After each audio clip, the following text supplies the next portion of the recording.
Trump postponed Speaker Nancy Pelosi's trip overseas via taxpayer-funded military aircraft, suggesting she fly commercial instead due to the shutdown.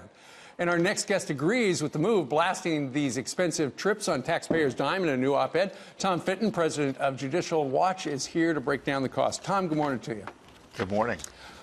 You all looked at how much Speaker Pelosi has spent on air travel, military air travel, and you tracked it down to 2 years. She spent over $2 million in 2 years. Going where? Well, back home to her district, we were providing military travel back home to her district. One of the concerns they had in the emails that we uncovered, this is now 10 years ago, was that she would set up these trips every weekend, and sometimes she canceled them, which put, obviously, the Air Force put them out, and the staff that were scrambling to put these planes together for her out. And then you had these congressional delegations abroad where Congress would bring their a lot, and you know, it was a big party in the sense that they would have booze on these planes. We have the receipts for the booze. The liquor list is longer than my arm, and it's an incredible waste of tax dollars, these CODELs, or congressional delegations. And you know, when you look at the email, Steve, I think many Americans will be upset at the way the Air Force was being treated. Right. At one point, the Air Force said that you know, there weren't planes available, and the response back, well, we're going to have an unhappy speaker. Look at that. We've got one of the emails from the Department of Defense. They say they have a history regarding the Speaker's office. They have a history of canceling many of their past requests. Any chance of politely querying them if they really intend to do all of these, or are they just picking every weekend? The average cost of one of these CODELs, a congressional delegation trip, is just under $250,000. And it's important for our lawmakers to go abroad and see what they're spending money on, Tom. But you're saying Nancy Pelosi is abusing her privilege. Yeah, for the most part, most of these trips can be done on commercial planes. They don't need these military luxury jets that are put out there. You know, there's a whole fleet over at Andrews Air Force Base. Air Force One is famously known, but there are other planes that are pretty cushy. And at one point, one of them said, the military said to her, you know, we don't have the planes available. Is there any way they can fly commercial? And the response back from her office was, well, you know how that gets with the spouses. They loved the military jets at the time because the spouses could ride on them for free. Oh. They flew commercial. The spouses had to pay their own way. And Ms. Pelosi had her family on a lot of these trips. Gotcha. So you know, this is basic oversight. And members of Congress from both parties are happy to go on these congressional delegations, which are really junkets. They do it all the time. All right. Tom Fitton, read his op-ed at foxnews.com. Tom, thank you very much. You're welcome, Steve. Here now, Mark Thiessen, American Enterprise Institute scholar and Fox News contributor, Amy Kremer, co-founder and chair of Women for Trump, and Richard Goodstein, Democratic strategist and former advisor to the Clinton presidential campaign. Good to have all of you with us. Good to be with you, Mark. So we just heard from Sean Spicer, so I'm going to go straight to Richard Goodstein with your reaction here about what's going on and what we saw today. Well, he referenced the Constitution several times, and to your credit, you pointed out that this does not have to be delivered in person in the House. I also say he referenced this 2013 bill that every single Senate Democrat and 14 Republicans voted in favor of that had $46 billion, including $8 billion for a barrier. I would say if Donald Trump wants to call Nancy Pelosi's bluff, have Mitch McConnell and bring that bill up today or tomorrow, and let's see where the votes are. I believe that Nancy Pelosi would get the House to vote for that, and that settles it, okay? This letter of his, withdrawing the plane, he's saying take commercial into a war zone where we've now tipped off people who are our enemies that the number 2 person behind me in succession is coming, et cetera, et cetera. I'm just saying, I just think, and he's also referred to it as a PR stunt.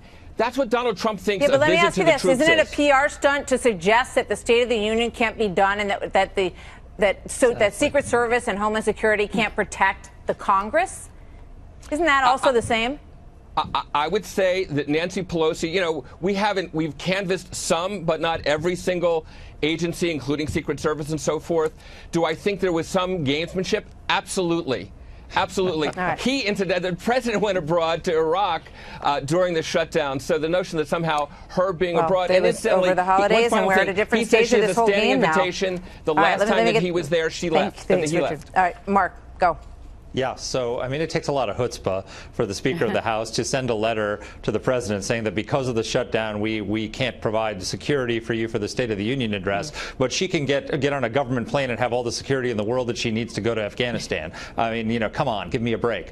So, you know, look, I understand why the President did this. He's a counterpuncher, but I agree with Lindsey Graham that it was counterproductive, because the thing is, this really pleases Donald Trump's base. I mean, me and everybody else who wants the president to succeed, we're cheering this. But we're already with him.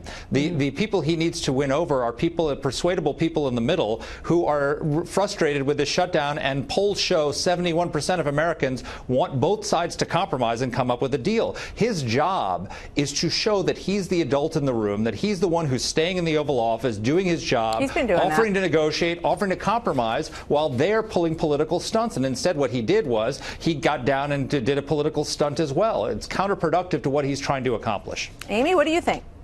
Well, I think that, you know, they need to feel it at the top. And President Trump stayed at the White House. Nancy Pelosi jetted off to Hawaii. Now, you know, part of her delegation was in Puerto Rico for a fundraising trip. And now she was about to jet off. And 30 minutes before they were to leave from the Capitol, they get a reroute. That's what we call it in the airline world. I'm a former flight attendant. It sounds a lot like Nancy wants to go jet around the world when she needs to get back to the Capitol and do her job. Why is it that she can jet off during a government shutdown? The president stays there. Then she extends the invitation for the State of the Union, but now she wants to pull it back. It's nothing but political stunts. The president is trying to deal with a real crisis that our nation is facing, Martha. Women for Trump brought angel families to Washington this week that have lost family members to opioid abuse. They've lost family members to illegal crime. And this is a situation that its lives are at stake on both sides of the border. There's not a life that should be lost because our border is unsecure. So let's get back to the table and let's deal with it and fix it for all Americans. He's putting America first, and that's exactly what he was hired to do. All right. I want to switch gears here just for a moment. I want to play this video from Alexandria Ocasio-Cortez.